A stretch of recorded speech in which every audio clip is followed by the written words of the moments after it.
One key, there's always a high-scoring game. Margins are very small there in terms of where you want to land the ball. And your execution at the end of the day needs to be on cue. Yeah, it's very similar. I think only saving grace is you can always have a little bit of overcast conditions. In England, we always find there's something in with the new ball, and I think we cover a lot of bases in terms of what and who we can put in different roles. We've got guys that can bowl well with a new ball like Arshit. I think the way he's come back after a lengthy layoff has been very, very good.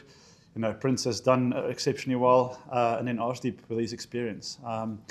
We're also thinking of going with the bigger grounds, taking pace a little bit off the ball. I mean, those are all options and discussions we're having as a group. But I think today we're going to have the first look at the venue. Stats may say dictate one aspect of it, but I think at the end of the day we still need to fit and see what's going to be the best for us going forward into this match. I was quite lucky to work with Prince while I was with LSG with Lucknow Super Giants. Prince at the time was a net bowler, and there he was already marked as somebody that who's highly skilled. And it was great to see his journey now, and then playing for England, for India.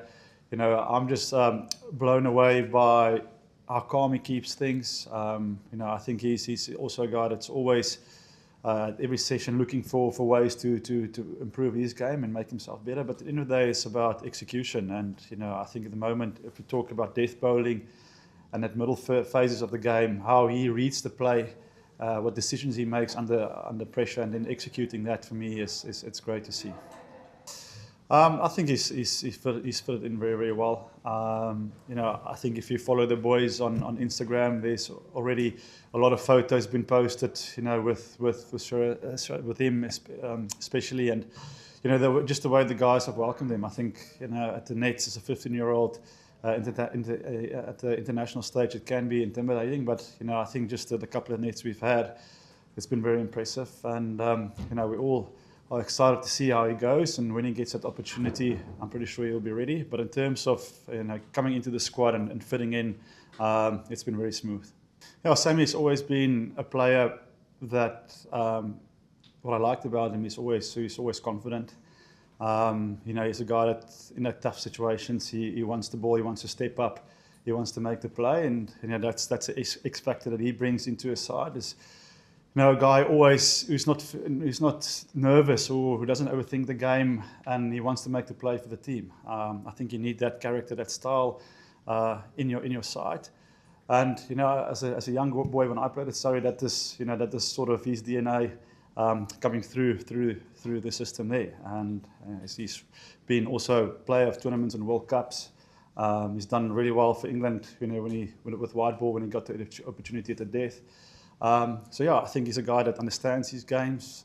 He knows how to calm the emotions down when it's a pressure situation, and it's a good skill to have. Look, to be honest with you, I thought on the eye the wicket looked a bit dry, and also the feedback that we got at the wicket was a little bit too pace and stoppy. Only thing I was then later, while we were batting our batter innings, what I was slightly concerned and nervous about was the fact with the rain, is the ball going to then skid on? But I reckon if conditions stay dry, the way we set up our bowling plans and attack in terms of the way we wanted to go about it would have suited the venue quite well. I mean, there's big square boundaries. There was also a wind, plus the surface is quite dry. So it's one of those never know sort of situations. But I would definitely like to think that the quality we have had in our bowling department, in the department, we could defend that on that surface there. Look, I think as an all-rounder. Is there anybody in particular you refer to? But I think it's always, good to have those options. If you can give them 2 overs to get through or 1 over to get through, and then you can always rotate your bowling unit around that. But I'm always a big fan for having that all-round option into your side that can give you the balance with bat and ball. Look, I don't think there's a lot of factors. I think we just need to also respect the fact that we've got the number one batter, or we had our number one batter in T20 cricket, Abhishek Sharma. Sanju was the player of the World Cup.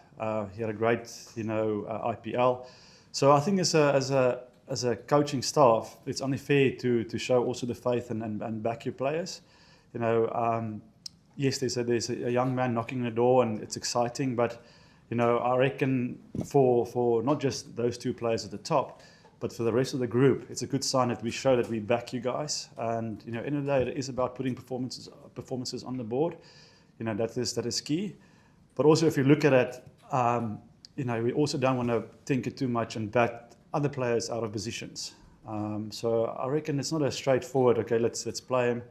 It's a matter of backing some of the guys who's won World Cups, who's done really well for you, in tough situations, and then also from there build and see how we can structure and make our top middle order, as good as possible in these conditions. Look, I don't think there will be many tactical tweaks. I think it's just in England you need to sometimes give yourself a ball or two just to get used to the pace and the bounce and what the wicket is doing. Obviously in Ireland, conditions there was very foreign, where these guys were used to playing in the last couple of months, where the ball was coming through quite nicely. It can hit through the line. So I think it is just that personal responsibility in terms of what is your game plan? How can you change it a little bit to give yourself a bit of time to just get used to the conditions here. It is something for us as a batting unit, a bowling unit, and as a team in general, we need to get used to.